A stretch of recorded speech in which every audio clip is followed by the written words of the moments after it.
नमस्कार.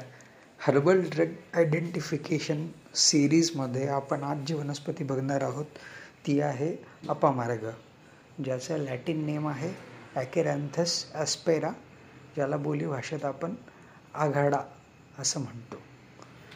अपामार्गाचं जर आपण स्वरूप पाहिलं तर असं साधारण 1 ते 2 मीटर उंचीपर्यंत वाढणारं ह्याचं क्षूप आपल्याला पाहायला मिळतं, ज्याला असे काटेरी स्पाइक्स असतात. आणि ह्याची पानं जर बघितली तर अशी सिंपल अपोजिट आकार आहे, तो ovate to oblong with acute apex अशा पद्धतीचा आकार असतो. आणि व्हेनेशन जे आहे ते रेटिक्युलेट व्हेनेशन, म्हणजे मध्ये मिडरिब आणि आजूबाजूला ज्या आहेत त्याच्या व्हेन्स पसरलेले आहेत, forming a mesh like network. त्यानंतर याचं स्टेम, याचा आकार आहे आपल्याला क्लिअरली दिसतो आहे की 4 सायडेड, म्हणजेच क्वाड्रँग्युलर शेप्ड आणि काही ठिकाणी सर्क्युलर असं याचं स्टेम असतं, ज्याचा कलर असतो ग्रीन. आणि ज्या ठिकाणी नोड्स किंवा इंटरनोड्स आहेत त्या ठिकाणी आपल्याला पर्पल किंवा रेडिश कलर स्पष्टपणे दिसतो. यावरून आपल्याला याचं स्टेम जे आहे ते क्लिअरली ओळखता येतं.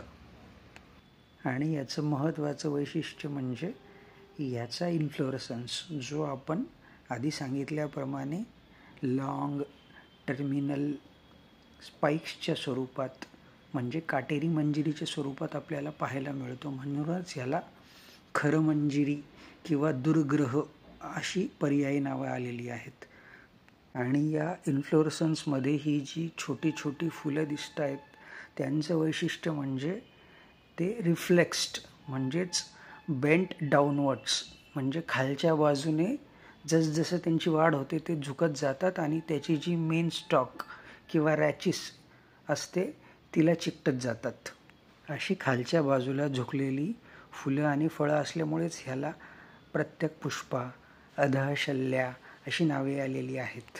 आणि ह्याला काटेरी स्वरूप प्राप्त होण्याचं मुख्य कारण म्हणजे प्रत्येक फुलाजवळ असलेली काटेरी सूक्ष्म ब्रॅक्टिओल्स, म्हणजे अशी रचना की जी फुलाला प्रोटेक्ट करते, किंवा याच्या हुक लाईक स्ट्रक्चरमुळे ती कपड्यांना किंवा प्राण्यांना चिकटून याचं नॅचरली प्रोटेक्शन आणि प्रोपोगेशन होतं.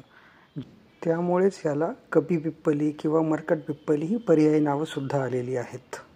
याचे 2 मुख्य प्रकार आहेत, श्वेत आणि रक्त. हा आहे श्वेत आणि हा रक्त, जे मुख्य फक्त वर्णावरून केलेले आहेत.